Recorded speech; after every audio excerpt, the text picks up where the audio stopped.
E aí, pessoal, vamos então aqui à videoaula da obra Nebulosas, livro de poesias da poeta Narcisa Amália, lançado em 1872, ou seja, um livro lançado em pleno romantismo brasileiro, claro que um pouquinho mais para o seu final. E por que eu digo isso? Tem que lembrar que foi lançado no romantismo, porque a poesia da Narcisa Amália gira em torno de temas que foram temas da primeira, da segunda e da terceira geração românticas, tá? Ou seja, a gente tem temas da primeira geração, que é exatamente a questão da natureza, Brasil, independência, que lembra Gonçalves Dias. Temos temas, e muitos temas pessimistas, melancólicos, o tédio, aquela questão da morte, que acontece muito na segunda geração, mal do século, por exemplo, com Álvares de Azevedo, a nostalgia, o saudosismo com Casimiro, e também temas da terceira geração, que é a questão toda da escravidão, da questão da liberdade no Brasil, que são aqueles poemas que lembram Castro Alves, a poesia condoreira. Ou seja, então, a Narcisa Amália foi uma poeta que trabalhou temas tanto da primeira, da segunda, quanto da terceira. Quero aqui, claro, chamar atenção muito mais para temas da segunda geração, os pessimistas, mas acredito que numa prova não caiam temas da segunda geração, e sim mais ligados à questão da escravidão, tá? A Narcisa Amália foi jornalista, foi poeta, os pais eram professores, ela teve uma boa educação, era uma mulher muito bonita, foi uma mulher muito à frente do seu tempo, considerada uma das primeiras feministas no Brasil. Nebulosas aqui é o único livro de poemas dela. E detalhe, são 3 partes o livro e 44 poemas. A gente vai ver todos os 44 poemas, tá? Então, se vocês quiserem colocar aqui um e-mail, enfim, mas vocês vão ouvir todos eles, claro que cortadas as partes, apenas a síntese, né?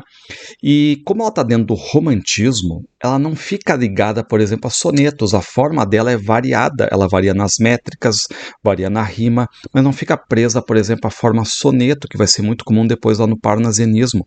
Por quê? Porque passado o arcadismo era convenções, regras, modelos. Então o romantismo goza de uma liberdade artística. Então ela não ficou em cima, por exemplo, do soneto, mas ela varia, né? São poemas mais longos, poemas mais curtos, mas sempre fazendo métrica e rima. E agora algo importante, a gente está dentro do romantismo. O que é romantismo? Excesso de adjetivação, comparação com a natureza sempre como um panorama muito bonito, parâmetro de comparação para os poetas, fonte de inspiração, modo de vida, as antíteses, a hipérbole, aqueles exageros, e detalhe, muitas e muitas palavras do vocabulário do século XIX, que hoje para nós são termos mais difíceis, não usuais, que o vestibular deve colocar um asterisco e trazer o significado para os dias atuais, né? E basicamente, antes de qualquer poema ali, a Narcisa Amália utiliza epígrafes. Epígrafe é intertextualidade, ou seja, ela coloca um trecho de um poema de algum autor que ela gosta, que ela acha que é legal ali, que tem a ver de mote, de proximidade com o tema que o poema que ela vai desenvolver ali, certo? Bom, então começamos aqui a primeira parte com o poema chamado Nebulosas, que dá nome à obra. Nós temos uma epígrafe aqui do Delaunay. Eu não coloquei as epígrafes, né, mas só coloquei aqui para vocês verem que quando ela coloca epígrafe de um autor francês, inglês, enfim, português, os brasileiros, ela mostra também o campo de leitura dela. Então, o eu lírico aqui começa focalizando uma imagem que é o seio majestoso do infinito. Ou seja, o eu lírico está olhando para o céu, está contemplando, e ele vê o quê? Flutuam tênues sombras fugitivas que a multidão supõe densas caligens, névoas, e a ciência reduz a grupos válidos. Então, nessa primeira imagem aqui, a multidão, as pessoas em geral, veem essas sombras fugitivas como névoas. E a ciência já reduz a um grupo maior, enfim, né? Só que o eu lírico percebe de uma forma diferente. Costumei-me a sondar-lhe os mistérios, ou seja, ver alguma coisa de mistério nessas névoas, nessas nebulosas. E também há uma espécie de elogio religioso a essas sombras, a essas nebulosas, porque para o eu lírico isso seria uma grande obra de Deus. Sim, são elas a mais gentil feitura que das mãos do Senhor há resvalado. Só que detalhe, mesmo que seja feito das mãos do Senhor, vai entrar aqui o tema pessimista, porque o eu lírico olha admirado para o céu, só que ele já mostra o que? Descrença. Mas no horror do abandono, alçando os olhos com tímida oração ao céu piedoso. Enfim, tem já essa nota pessimista que vai percorrer muitos poemas da Narcisa Amália, só que mesmo assim ela se apaixona por essas nebulosas. Reparem, ameias, então, porque elas trazem inspiração para o eu lírico. E o eu lírico, a partir das nebulosas, fica inspirado e vai produzir o quê? Povoei de gorjeios melancólicos, de poemas melancólicos, tristes, para baixo, tá?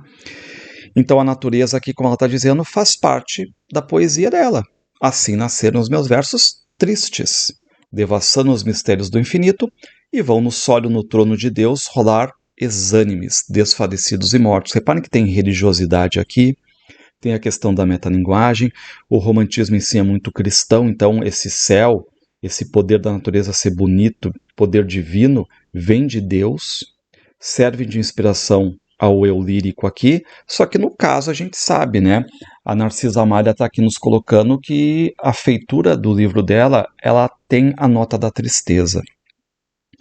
Bom, aqui no poema 3, a gente vai com a epígrafe do Carlos Ferreira, que foi um poeta gaúcho, e aqui a gente vai trabalhar nostalgia, saudosismo, o que já traz à memória outro poeta saudosista romântico, que é o Casimiro de Abreu. Reparem, tenho saudade dos formosos ares onde passei a minha feliz infância.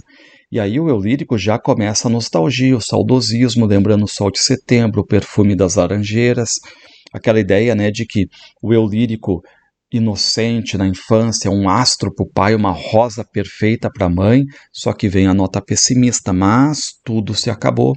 A trilha olente, aquela que deixa cheiros, não mais percorrerei desses caminhos felizes.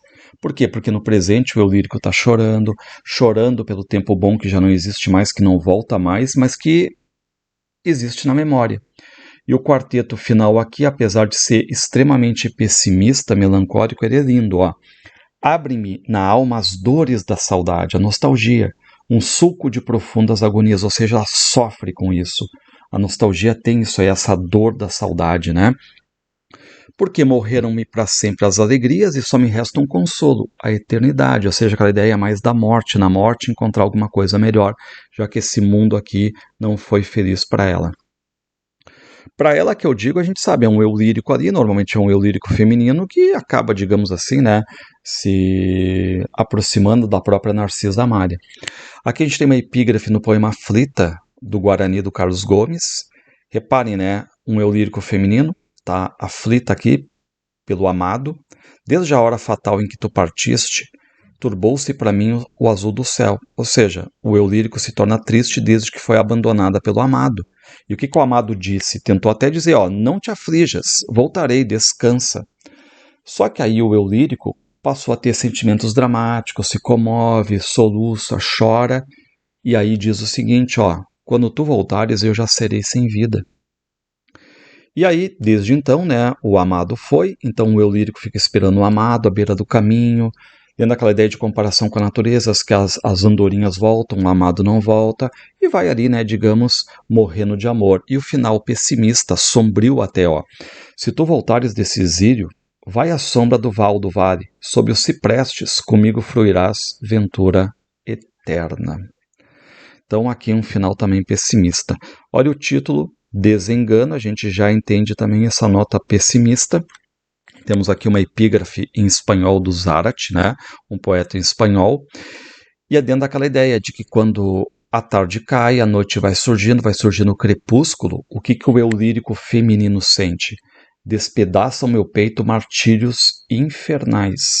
Por quê? Porque o eu lírico sente que a vida vai acabando, no passado de novo tinha esperança, tinha crença no amor, só que, enfim, não virou essa coisa positiva no presente. Dilacerou-me o seio, matou-me a crença bela. Então, no presente aqui, o eu lírico feminino se tornou pálida, triste, dolorida. Reparem, sorvi na taça amargo o fel, o rancor do sofrimento. E aí hoje está queixosa. E qual é o detalhe? Todo mundo está indiferente ao lamento dela. Trilhar quero um caminho orlado, enfeitado só de dores.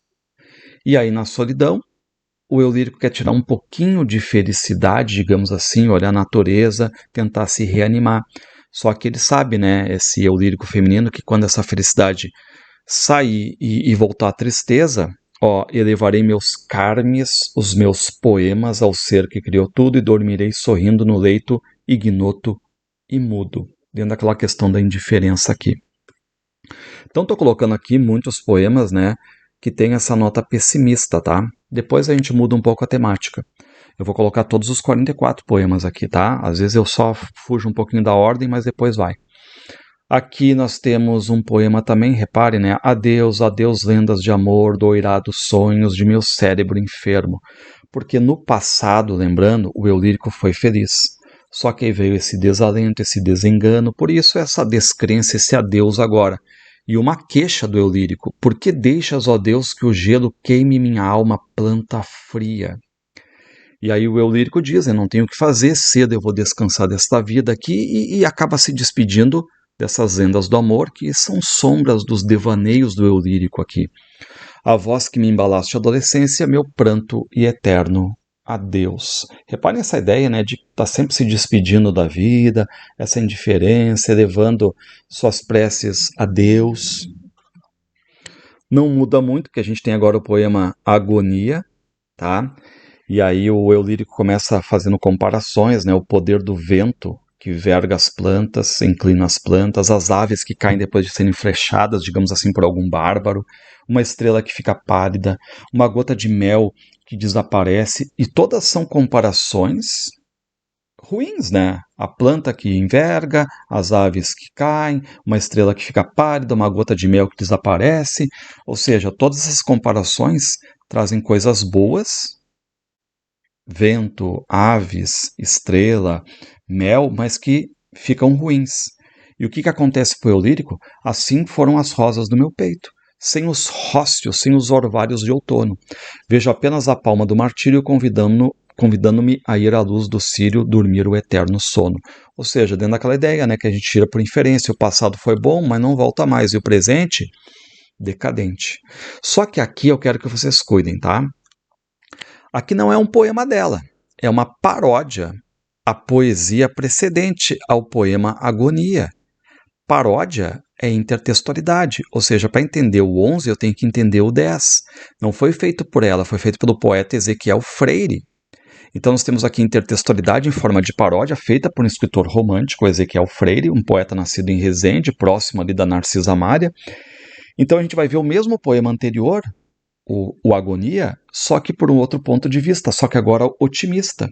Então, nesse poema aqui, as lindas flores vingam, as aves sobrevivem, e aí ele está dando basicamente aquela ideia assim, pô, por que descrês de teu porvir risonho, poetisa de Deus? E aqui é importante, né, porque o Ezequiel Freire vê a Narcisa Mária como uma poeta romântica de Deus, a religiosidade embutida ali, né, mas vê ela pessimista, ou seja, está tentando, vai para cima, fica feliz, por que descrer? Avante, quando as rosas de teu peito fenecerem, murcharem no outono, ser-te-á um sério a palma do martírio, e o sol da glória, o prefulgente, o brilhante ciro, a brilhante vela, que velará teu sono. Ou seja, né, aqui nós temos um final mais otimista ligando um poema a outro. Então aqui é intertextualidade, tá? Bom, a gente vai para o poema Amargura. E aí começamos com um lamento do eu lírico, dizendo: ao desmaiar do sol, além nas cordilheiras, ao badalar dos sinos dobrando Ave Maria, ai, desprende um gemido, acorde doloroso minha alma na agonia. Ou seja, não importam mais aqui os momentos de felicidade que o eu lírico teve no passado, porque o sofrimento no presente extinguiu tudo. Já tive no passado como todos os meus elevados sonhos. Ou seja, no passado tudo antes brilhava, tudo era felicidade, uma temática recorrente dela, o passado bom e o presente ruim. Só que daí a lua me enviava um raio de tristeza, e novamente a natureza aqui. Então o meu lírico perdeu as esperanças, o coração frio, está indiferente, se emudeceu e fica pensando, né, lamentando por que não foi uma ave que acabou voando, por exemplo. E de novo aquela questão da indiferença, de quanto ninguém nos olha, ó. O mundo que me vê passar sem um sorriso não vê do meu tormento o horrendo vendaval. Então a indiferença, e agora resta o quê? Apenas a saudade, o saudosismo, e acaba pedindo também, né, aquela questão religiosa, que Deus, enfim, né, abre os braços pro eu lírico, enfim. Bom, aqui a gente tem o poema 13, que é Fragmentos. Novamente um poema pessimista, melancólico. Repare, minha alma é como a rola gemedora, ou seja, como a ave gemedora. E novamente um lamento aqui. Eu quero nos jardins da adolescência esquecer-me das urzes da existência. Então reparem, né? De novo, voltar ao passado, nem que seja na memória, para trazer uma felicidade, porque o presente é ruim. Tema mal do século. É o que a gente tem aqui, o tema mal do século a todo momento, que lembra muito Álvares de Azevedo. Total influência aqui, né, desse mal do século do Álvares de Azevedo aqui, tá? Aqui nós temos um poema que é um pouquinho diferente, que é Voto à Minha Mãe. É um poema de elogio à mãe, de carinho para a mãe, né? Então tem uso de elementos da natureza para idealizar, para homenagear a mãe, uma mãe que sempre foi amada pelos filhos. Tais são as orações que aos céus envia a tua pobre filha. E aí, esse final religioso cita a Deus, que a gente pressupõe que a mãe morreu aqui. Bom, a gente tem aqui o poema Linda. Aqui nós temos a idealização de uma figura feminina, começa idealizando cabelos, o olhar, o rosto, o colo, compara com elementos da natureza, exalta a inocência dessa figura aí, só que traz também o tema da passagem do tempo, ou seja, aquela beleza, aquela inocência que podem terminar, ó. Porém, essa beleza que deu-te a natureza desmaiará um dia aos gelos hibernais. Então, qual é o pedido? Zela mais ainda a flor celeste linda de tua alma de virgem, teu primitivo amor. E aí, pede para manter essa inocência, enfim, né? E se acolher nas mãos de Deus.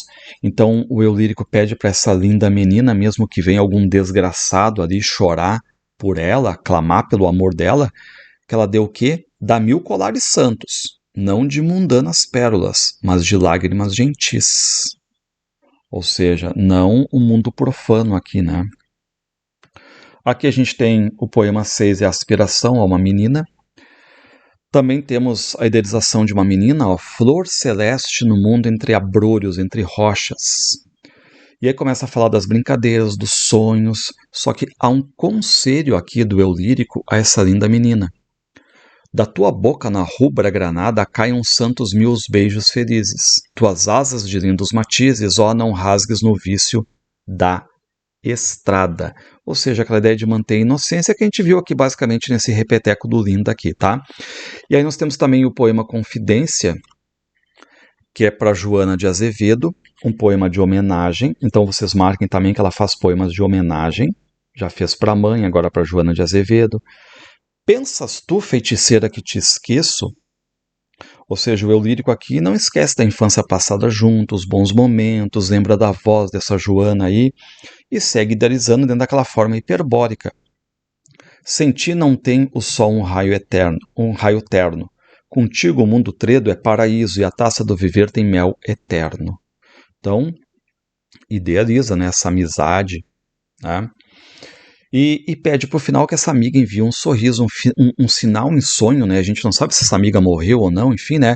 Mas o eu lírico diz porque a existência sentia um pesadelo. Então aqui o poder da amizade também. Aqui a gente vai para o poema 14, que é Cisma. Aqui a gente vai ver um poema em que a aura melancólica, digamos, do crepúsculo está embalando ali a angústia do eu lírico. Ou seja, a natureza vai ditando o processo de, digamos assim, de motivação do eu lírico e vai acendendo a fé do eu lírico também, porque essa aura aí do crepúsculo lembra o que é infância. Eu tenho na alma uma saudade infinda, mais profunda que o abismo nos espaços. Choro o meu berço que deixei criança, choro o sol que aclarou meus débeis passos. Então, dando aquela ideia, né, de que o passado é muito bom, mas passou. E aí acaba se recordando, né, da cantoria dos pescadores, das cantigas tristes dos escravos, já começa a citar um pouco a escravidão. E quando vai se recordando, né, pede que essa viração, essa aura aqui do crepúsculo não vá embora, ó. Ai, não me fujas, viração sentida, fala-me ainda da estação feliz. Então essa conversa com a natureza, esse sentimento, né, com a natureza. E aí o que pede para essa aura do crepúsculo aí, ó? Leva a meu ninho meu gemer de Alcione, de ave, traz de meu ninho a primavera azul. Então tá pedindo coisas positivas aqui. A gente entra aqui, né, numa espécie assim de segunda parte, tá? Aqui a segunda parte a gente vai ter aqui mais poemas longos, tá? Mais poemas longos. E a gente começa aqui com um poema chamado Invocação, que é o Dr. Peçanha Póvoa. E o Peçanha Póvoa, inclusive, que vai fazer, né, o prefácio do livro dela, tá? E aí aquela ideia assim de que quando surge a noite, muita coisa acontece. O trovador declama versos, o pescador, digamos assim, canta, o céu tem 1000 mundos, e aí começa a mostrar como é que o mundo, como a natureza está sempre em movimentação e mudança. E quando tudo isso acontece, o que, que o eu lírico sente? Sinto na alma pungir-me um espinho, uma dor. Ou seja, da natureza, o eu lírico está se lamentando. E por quê? Porque eu não vejo a beleza, não vejo o esplendor. Por quê? Porque se o eu lírico pudesse voar, olhar a pátria, enfim, né? Poderia ter outra visão, mas ele não acontece isso. Nós temos um lamento do eu lírico. Então o eu lírico está se queixando, né? Que as asas são frágeis lá. Mas ó pátria, mas ó Brasil, são frágeis as minhas asas. E se aos bardos, se aos poetas, tu, pátria, 1000 vezes abrasas, tu não me ofertas um mito sequer. Então aqui aquele lamento, né? Que parece que o Brasil não está dando ideias para o poeta. Não abraça o eu lírico, enquanto abraça outros poetas. E por que isso? Quando intento librar-me, ficar suspensa no espaço, as rajadas em tétrico abraço me arremessam a frase: mulher. Então aqui cuidem esse poema, né? Um lamento do quanto a mulher sofre preconceitos no campo literário. Enquanto a natureza dá asas para vários poetas, abraça o poeta, abrasa o poeta, enfim, oferta muita coisa, para ela não. E quando ela tenta subir, qual é a detalhe? Me arremessa uma frase: tu é mulher. Bom, aqui o poema No Ermo começa elogiando, clamando pela natureza, né? Enfim, salve florestas virgens majestosas, e já traz toda a dor do eu lírico aqui, tá? Ó, eu que esgotei o sofrimento a taça, que pendo para a campa úmida e fria no alvorecer da vida. Naquela ideia, né, de jovem, parece que eu já o mundo já está me chamando para a morte, né? Então o eu lírico aqui não vê futuro nenhum, só vê os sonhos se consumirem, vê o martírio, o sofrimento, a melancolia. E o que, que o eu lírico quer? Eu quero, meu Deus, sorver sedenta ao eu lírico feminino os virgínios eflúvios desta selva, gozar beleza e sombra. Então, mesmo que o eu lírico tenha essa dor aí existencial, está em busca de um certo consolo, de um certo refúgio na natureza, né? Na penumbra onde está não tem paixão, só tem um contato direto com uma natureza onde tem espinhos, insetos, cobras, né? Porém, se a gente for olhar um pouco mais longe, vai ter arroio, vai ter flores, borboletas, coisas graciosas. Então há toda uma transformação da natureza acontecendo e vem a noite. E na noite tudo está em repouso, vem a lua, um pássaro canta. E o que ela diz, né? O primeiro cantor brasílio canta, só que o som vai morrendo, varia o poeta a escala delirante, e o eu lírico está amando tudo isso, né? Desde a chegada do sol até a lua ali. Então, aqui a gente tem um poder da natureza em conseguir ser um escapismo, uma fuga de realidade para o eu lírico, tá? Aqui aos ternos cânticos das aves, minha alma presa de emoções suaves, desdenha a mágoa insana que a devora e remonta-se aos céus. E aí finaliza como começa o poema, né? Salve florestas virgens majestosas. Aqui um poema, o Itatiaia, que é um dos maiores cumes do Brasil, localizado na Serra da Mantiqueira, tá? Tem uma nota da própria autora que diz assim, ó: o Itatiaia, ramo da Serra da Mantiqueira, é realmente o ponto culminante do Brasil. Segundo o Dr. Franklin Macena, mede 2.994 metros de altitude da raiz até a base das Agulhas Negras, maravilhoso feixe de pilastras de granito que coroa um de seus mais arrojados píncaros. Então o que vai acontecer aqui? Vai elogiar e idealizar o Itatiaia, citando o Brasil gigantesco, é um poema topográfico, digamos, né, de lugar, ante o gigante Brasílio, ante a sublime grandeza da tropical natureza, ai, quanto me sinto tímida. Apequenada frente a um grande cume, né, que é o Itatiaia. Porque o eu lírico, como poeta, queria descrever a grandeza dessa natureza, né? Então vai falando sobre, ó, brota a torrente cerúrea do Aiururuoca em cascata, que é em Minas Gerais, né, as cascatas ali, rola a treda da catarata sobre coxins de esmeraldas. Então, o eu lírico ele vai acabar citando, né, a nível de comparação também, outros grandes rios, dizendo, né, que tem quartzo, belezas naturais, tem cumes e montes estrangeiros também, que acabam invejando a altitude do Itatiaia. Então, no Brasil, no Itatiaia tem grandes rochedos, belezas que a providência guarda a seus predestinados.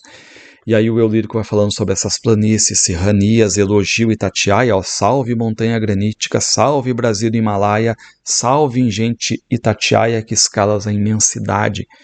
E aí dentro daquela ideia de quem chegar ao topo, ao cume ali, liberta seu pensamento das amarguras terrestres, o poder da natureza aqui.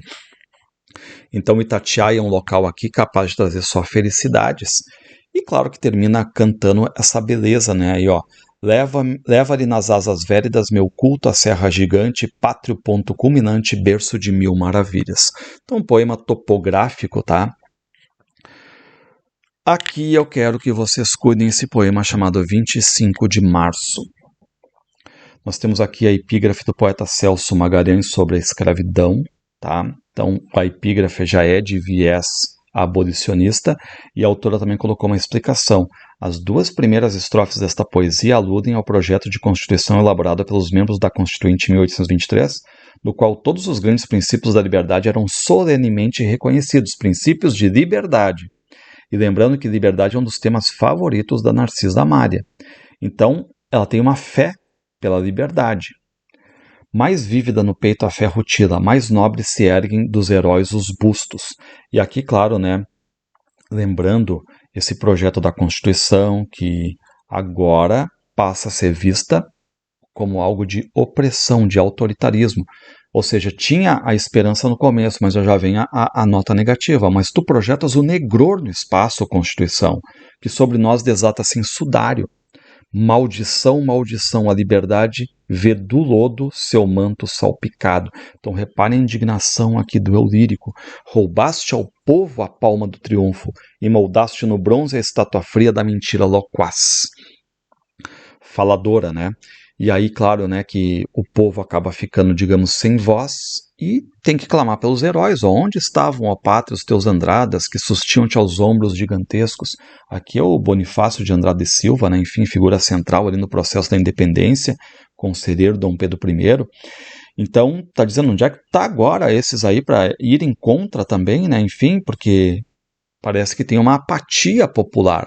Rasgai, rasgai a folha lutulenta, emblema de mesquinho cativeiro, rasgai essa Constituição aí, não vedes? Choram hoje em suas campas os manes dos heróis, as almas dos heróis. Salvai a honra dos que em lar estranho por ti verteram lágrimas de sangue e resgatando a fé despedaçada vingai nossos avós. Então aqui, uma indignação do eu lírico.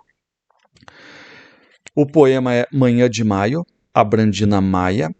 Tá? Aqui um poema de idealização da natureza ligado mais a essa questão religiosa. A Querida, é um poema dedicado a Brandina Maia. A estrela d'alva ao mar se inclina, salta a calhandra o canto da matina, a natureza é uma ode imensa, eleva-se cada moita denso um hino ao Criador, a Deus. Só que tem um convite ali, ó. Deixemos a cidade. Por quê? Porque o lírico passa a idealizar a natureza, as rosas, os orvalhos, os passarinhos, as cascatas, ó, na terra plena paz, plena harmonia. Rolam cantos de amor, de poesia, no val, na serra, na extensão do mar, no firmamento, fogos peregrinos e a névoa a gotejar, prantos divinos de Deus ao terno olhar. Então reparem esse belo painel que o lírico aqui pinta da natureza, e depois de idealizar muito, reparem, ó, verte a flama voraz da inspiração. Então o eu lírico vai finalizar aqui com um pedido de cunho mais religioso. Ó, pois bem, que o vento leve a divindade do puro altar da nossa mocidade o incenso da oração, do agradecimento aqui. Aqui o poema se chama A Resende, ou seja, poema de amor à cidade de Resende, no Rio de Janeiro, onde a Narcisa Amália viveu grande parte da vida adulta. Tá? Enfim, te vejo, estrela da alvorada, perdida nas selagens do horizonte, no pôr do sol do horizonte. Enfim, te vejo, vaporosa fada, dolente presa de um sonhar insonte inocente. Então o eu lírico feminino diz que agora está cansada, né? Enfim, e descansa a fronte ali no colo de Resende, contempla as cordilheiras, as cachoeiras, então vai personificando aqui a cidade, ó, mal sabes que profundos dissabores passei longe de ti, Éden de encantos, paraíso de encantos, né? Ou seja, longe de Resende, o eu lírico acabou chorando, foi triste, vivi bem triste. Só que aí, na solidão do eu lírico, vinha sempre a imagem de Resende, e aí, após algumas caminhadas na vida, o eu lírico voltou a ver Resende. Vejo-te, enfim, ó plácida Resende, debruçada no cimo da colina, sorrindo meiga a exausta peregrina. Então, Resende aqui sendo uma boa anfitriã, acolhendo de volta o eu lírico, e o eu lírico agora quer viver esse momento, porque está com saudades, quer escutar o vento, e agora onde havia tristeza, para o eu lírico tem inspiração, tem ternura, tem felicidade, ó, reparem, enquanto a lua ondula pelo espaço, abre a meu sono eterno teu regaço. Aqui nós temos um poema chamado Miragem, um poema abolicionista, eu quero que vocês cuidem esse poema, poema condoreiro. Começa o poema com um eu lírico, se reportando a Deus, Senhor, o calmo oceano do verão nas quentes noites se revolta sobranceiro da tempestade aos açoites. Ou seja, a natureza que era para ser calma, no caso o oceano aqui se revolta por quê? Por causa dos castigos aplicados aos escravos. E aqui a gente depreende, né, no navio negreiro. Então reparem que a natureza parece gritar contra a escravidão. Encrespa o dorso potente dilacerando fremente as asas do vendaval. E enquanto isso parece que os senhores de escravos, enfim, né, estão tudo indiferentes ali, pensando apenas nas vaidades. Porque olha só o que o eu lírico diz, ó, tudo se expande às auras da liberdade. Então ele vê a liberdade como positiva. Tudo é felicidade havendo liberdade. Por isso é importante clamar por justiça, clamar pela causa abolicionista. O Brasil já era, não se esqueçam, né, em 72 já era independente, mas era escravocrata. Levanta-te, ó povo bravo, quebra as algemas de escravo que aviltam-te o coração. Então quase que chamando, né, bradando pelo povo aqui. Então, qual é o problema? Mesmo que tenha esforços, a escravidão continuava no Brasil. Rompem-se esforços insanos, esmaga o flágio lento, mas a verdade sublime não aclara o firmamento. Ou seja, a verdade não fica clara. E reparem aqui a questão da morte dos escravos, ó, descera a mortalha fria. E novamente, né, o eu lírico trazendo essa esperança na liberdade, na abolição. Meu Deus, quando há de esta raça que genuflexa, que ajoelhada rebrama, erguer-se de pé ungida das crenças livres na chama? Bem aqueles poemas públicos de exaltação, coletivos, dramáticos, né? Bem Castro Alves aqui. Ou seja, quando é que a gente vai ter no Brasil a abolição, o fim da escravidão, a liberdade? Quando há de o tufão bendito trazer dos turbos ao grito o verbo de Mirabeau? O Mirabeau aqui, né? Um escritor francês engajado nas causas sociais, e à luz da modernidade, aos crânios da mocidade, os sonhos de Virginie Dot, que também foi da Revolução Francesa. Então o poema finaliza aqui, né, com o eu lírico contemplando, querendo contemplar, na verdade, esse momento de liberdade, de abolição, querendo contemplar o fim da escravatura no Brasil. Surja a vaga triunfante que anime no túmulo louvante as cinzas de Badaró. Badaró foi um ativista italiano, ou seja, um poema condoreiro, um poema abolicionista aqui. E reparem o título, né? É Miragem. Como o livro é de 72, a abolição ainda é uma miragem a ser vista. Pelo menos por parte do eu lírico aqui. Aqui um poema de elogio à natureza, ao Criador. Reparem, era a tardinha. O eu lírico está contemplando a tarde, que está caindo, chegando a noite, está com uma amiga, brincam, ó, tudo ante nós sorria, desde a gramínea até a flor. E de repente a amiga pergunta por eu lírico feminino, por que cismando fitas a vastidão sidérea do céu? Por que contemplas mudas as tênues nebulosas, as névoas? Ou seja, por que o eu lírico está contemplando calada ali a natureza? E o eu lírico responde, ó, escuta, a terra sagra ao sol mil harmonias. Vê mistérios naquilo ali, né? O que conduz bem aquele poema 1 lá, o Nebulosas. E aí o que faz o eu lírico, né? O eu lírico diz para a amiga não mais fazer aquela pergunta tipo, por que eu estou contemplando a natureza? Contempla exatamente pela beleza. E essa beleza exatamente é fruto da criação de Deus. Reparem, vejo no lago azul, na flor, nos verdes montes, o ser que cria a brisa e doira o arrebol, que impere a nuvem túmida por sobre os horizontes, que fazendo-nos de pó, vestiu de luz o sol. Só uma pausa aqui então para água.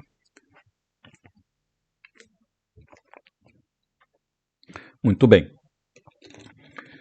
Aqui um poema que vai... O eu lírico contempla a lua, então você sabe, né, que essas comparações com a natureza são frequentes aqui. Contempla-me, virgem pálida, lua, por que de brandas carícias circundas a poetisa? E aqui o eu lírico se colocando, né, como poeta, né? E a ideia de que a natureza é musa inspiradora para os poetas. E aí vai idealizando a lua, sua relação com o sol, com os pássaros ali, né? E o que pede para a lua?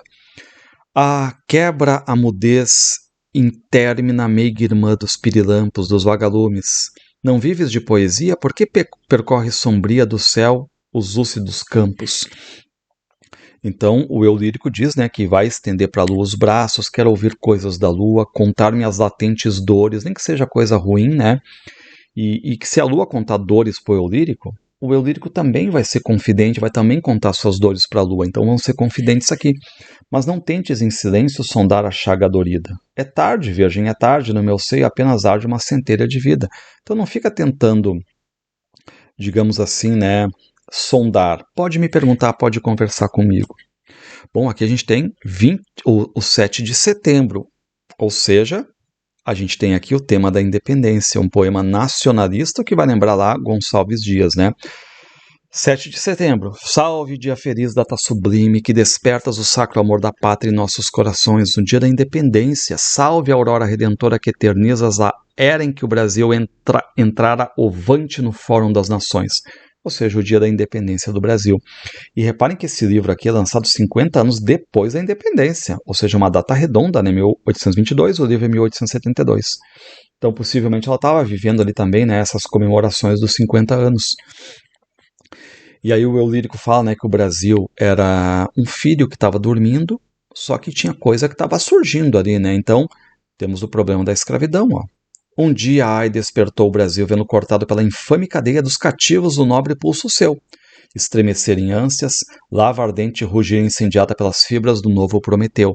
Mas aqui reparem que o eu lírico cita que o Brasil é o novo Prometeu. Prometeu acorrentado na mitologia, ou seja, vai se libertar. E a humanidade inteira ouviu o tremendo brado heróico. E o Amazonas foi dizer aos mares, e os Andes se elevaram murmurando: Ei-nos livres, Senhor, somos um país independente. Então tudo gritando liberdade ali. E vai idealizando esse Brasil independente, mas sempre apontando que, né, embora independente, fato a comemorar, ainda escravocrata. Mas não se cinja a escravidão à algema. A terra que sagrar veste livre do futuro no altar, rasgado o seio por voraz abutre, vê se ora entrega a escravidão dos erros sem força vacilar. E aí chega até a citar, né, o Tiradentes, o mártir da Inconfidência Mineira lá, né? Então aqui a liberdade é um símbolo de futuro, inclusive tendo essa ideia, né, de que temos uma mancha aqui, que é a escravidão, tá? E o poema basicamente ele finaliza repetindo a estrofe inicial, né? Salve, dia feliz, data sublime aqui. Bom, aqui vamos a epígrafe do Gonçalves Dias, só para ter uma ideia. Então ela sabe bem as temáticas românticas, como se fosse uma grande estudiosa das três grandes gerações e faz uma miscelânea dessas três gerações no seu livro aqui. Ó noite, meiga irmã da poesia, ou seja, no poema Lua aqui, a gente está vendo que a musa, a lua, no poema Lua, a lua era musa inspiradora. Agora, na noite, a noite é musa inspiradora também, né? Então, o eu lírico novamente aqui está triste, melancólico, mas pede para a noite algo de bom. Concede ao meu peito, que a mágoa em luta, ainda um momento de serenos gozos, um riso que meus lábios ilumine, um só lampejo de fugaz delícia. Ela pede para a noite uma felicidade, né? Só que a noite é diferente para muitas pessoas, ó. Ó fonte de ilusões, sobre teu colo repousa, exangue o desgraçado escravo. Ou seja, se ele, o eu lírico feminino, está pedindo inspiração para a noite está fazendo o quê? Descansando o desgraçado escravo que trabalhou o dia todo, tá? Ao silêncio que espalha sobre a terra, implora o triste poeta a estrofe rútil. Enquanto o poeta está pedindo uma estrofe, um verso de luz para a noite também está descansando o desgraçado escravo que trabalhou muito. Então ela não esquece o tema da escravidão, tá? E o eu lírico ama a noite, reparem, ó, quanto te amo a noite, termina se dirigindo à noite, ó. Ó noite, meiga irmã da poesia, abre-me o seio teu, plena de encantos.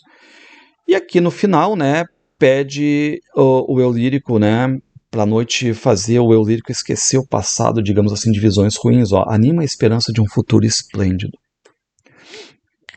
Aqui o poema vem, um poema em que o eu lírico pede que venha o sono, faça o eu lírico dormir, e mesmo que seja um poema sobre o sono, o eu lírico não esquece a questão da escravidão, ó. O pobre escravo num langor benéfico recobra forças para a luta insana.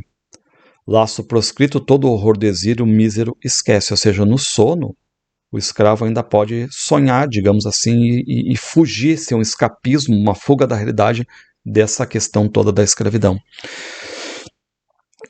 E finaliza aqui pedindo para o sono vir até o eu lírico. Ó. Não mais tardes, vem ungir minhas pálpebras, meu ser embala num doirado sonho, rasga o véu denso que limita o vácuo, mostra-me a pátria. Bom, aqui a gente tem o pesadelo, ela dedica ao pai dela, o senhor Jacome de Campos. Tá? Aqui é um poema longo, dividido em 3 partes, em que vai ter um pouco da história das revoluções e vai finalizar com a questão da liberdade do povo brasileiro. Ó, quando nas horas mortas da noite que se esvai, ou seja, à noite o eu lírico passa a refletir. A gente já viu muito essa relação com a noite, né? E aí lembra da Grécia Antiga, cita ali Milcíades, que foi um general de Atenas, o Aristides, que foi um estadista grego, cita Roma, Lucrécia, Cromwell, que foi um militar inglês, ó, vingança brada Cromwell às raças oprimidas. Fala da Polônia, quem é que se destacou? Ó, destaca-se Kosciuszko, erguendo as multidões. Ou seja, nós temos aqui uma primeira parte que cita personagens que lutaram pela liberdade. Na parte 2, nós temos aqui a Revolução Francesa. Ó, salve, salve, 89, que os obstáculos remove. Caem velhos privilégios. No pedestal, olha os lemas. No pedestal da igualdade, firma o povo a liberdade, um canto à fraternidade, entoa a voz da nação. Só que tem gente que é contrário a isso, que começa a clamar o quê? Abaixo a revolução. Só que o nobre povo oprimido supõe fraco e vencido. É um poema mais longo, ó. Só que diz que o grito de revolução é muito mais forte. E da França ensanguentada soma Napoleão, surge da borda do abismo o gênio do cristianismo e dos mártires, o civismo confirma a revolução. Então essa parte 2 basicamente sobre a Revolução Francesa, e a parte 3, o eu lírico pede para que o Brasil olhe para tudo isso. Contempla, minha pátria, sobrancelha dessas hostes dos ouros refulgentes e procurando a glória em teus altares, entretece uma coroa a tiradentes. E aí cita de novo, né, a questão aqui do Tiradentes, cita ali o Nunes Machado, que foi um dos chefes da Revolução Praeira, aquela revolução em Pernambuco de 48 a 50, que era contra a monarquia, queria independência. Foi preciso que as mãos de um assassino caísse o grande herói Nunes Machado. Então, a minha pátria no lampejo, os erros surgirão da majestade, e arrojarás ao pó cetros e tronos, brandando ao mundo inteiro liberdade. Ou seja, quer esta liberdade. E aí a gente vai para uma terceira parte, ela colocou uma dedicatória amiga dela, tá?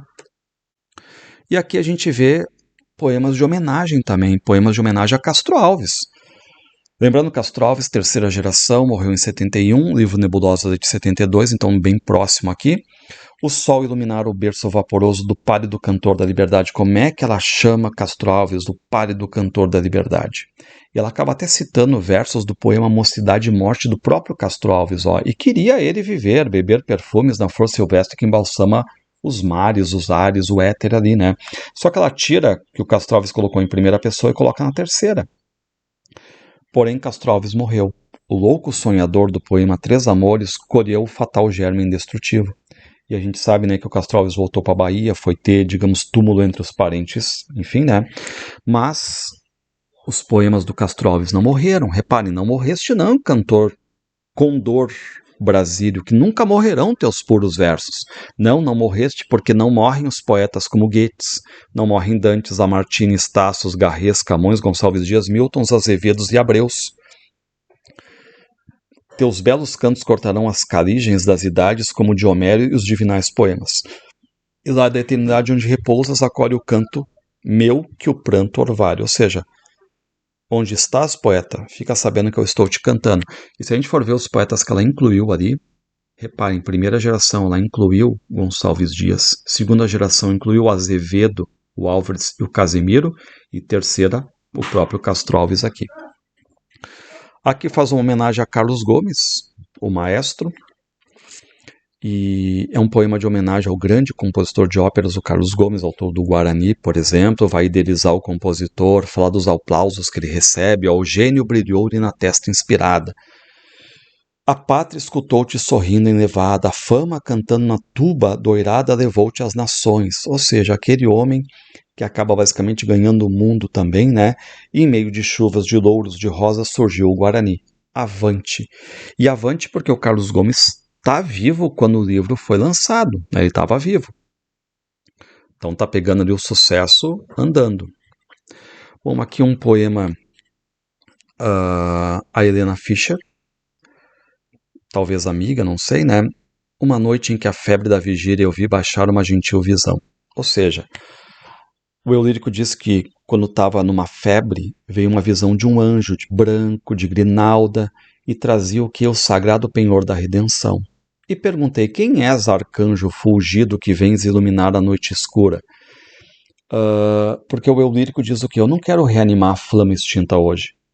Só que aí a razão está fugindo, já perdeu a crença, e aí a gente tem a resposta, só a esperança, disse.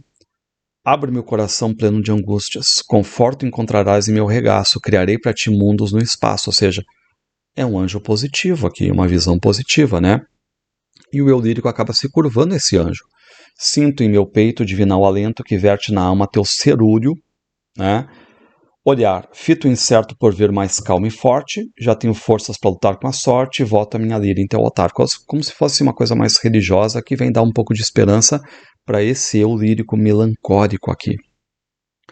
Aqui nós temos a festa de São João, recordação da Fazenda Esperança, tá? Dedicada a Mariana Cândida de França ali. Então a gente vai ver uma festa de São João, ó, uma noite plena de celeste encanto, uma noite que traz paz, que vai banhando tudo.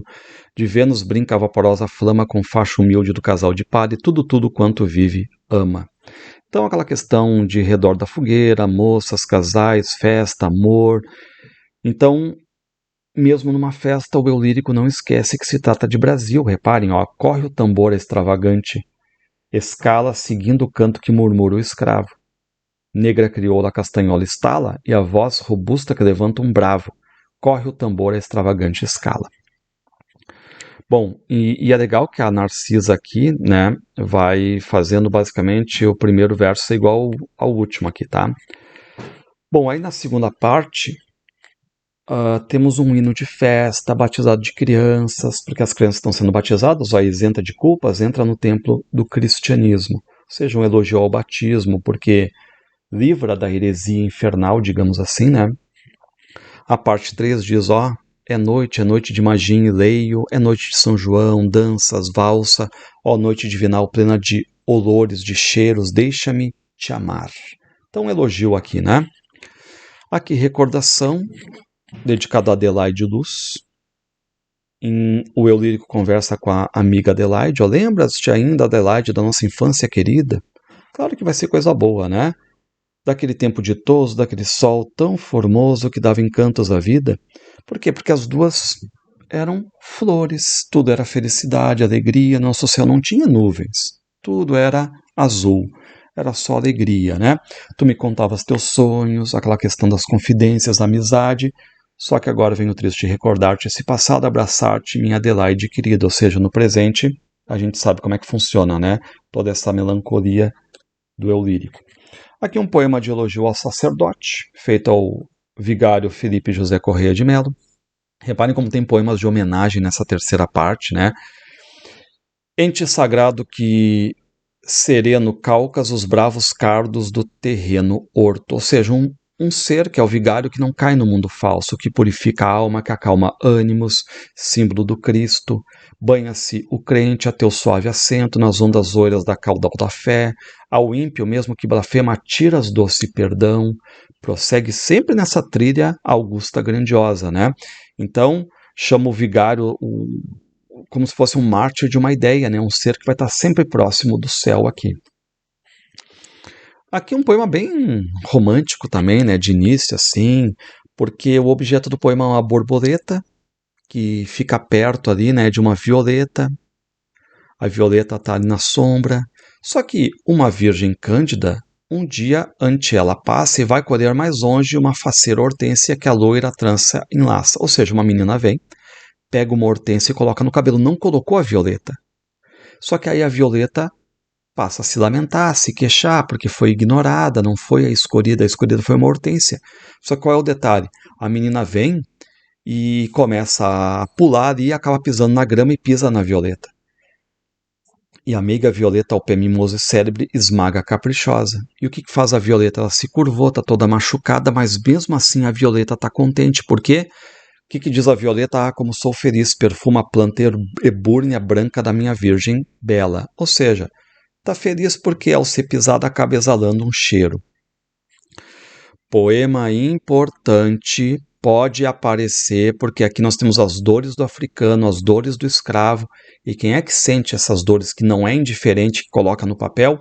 O poeta. Então, uma relação aqui das dores e a questão que vai para o papel, que é o poeta, tá? Então, reparem as dores do escravo no canto tristonho do pobre cativo que elevo eu, poeta furtivo, da lua ao clarão, na lágrima ardente que escalda meu rosto de imenso desgosto, silente expressão. Quem pensa nisso? O poeta. Então nós temos agora a fala do próprio escravo. O que o escravo diz? Deixei em bem criança meu pátrio valado na África, mas esta saudade da minha África, quem é que sente? O poeta sente, o poeta coloca no papel. Repare o lamento do escravo. Roubaram-me feros, a ferve dos braços, em rígidos aços sulquei vasto mar. Mas este queixume de triste mendigo, sem pai, sem abrigo, quem quer me escutar? Quem quer? O poeta. Então, o escravo dizendo, todo esse meu trabalho, né? Essa minha vinda pelo mar longo, esse meu queixume, minha tristeza, quem é que pode escutar? Quem é que pode colocar isso no papel? O poeta coloca. Quem é que acaba elevando esses lamentos em forma de poesia? O poeta, tá?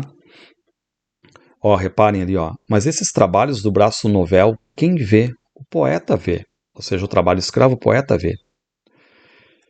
Reparem o lamento dos castigos e depois o castigo cruento, maldito, coberto de chagas, sem lar, sem amigos, só tendo inimigos. Quem há como eu sou? O poeta. E o escravo continua, que tem travessão ali, meu Deus, ao precito, ao maldito sem crenças na vida, sem pátria querida, só resta tombar. Mas quem uma prece na campa do escravo, que outrora foi bravo, triste, há de rezar? Quem há de? O poeta, que a loucura, que a lousa obscura com lágrima pura vai sempre orvalhar. Então o trabalho da poesia aqui é isso, é mostrar o que é oculto. E isso a Narcisa Amália faz. O Africano Poeta é um grande poema que pode aparecer, viu? Sadness, tristeza aqui, né? O que vai dizer? Meu anjo inspirador não tem nas faces as tintas coralíneas da manhã. Ou seja, o anjo do eu lírico não é um anjo feliz, alegre e positivo, é um anjo negativo. Meu anjo inspirador é triste e é frio. E como é que esse anjo se chama aqui? Tristeza. Bom, vamos para o baile.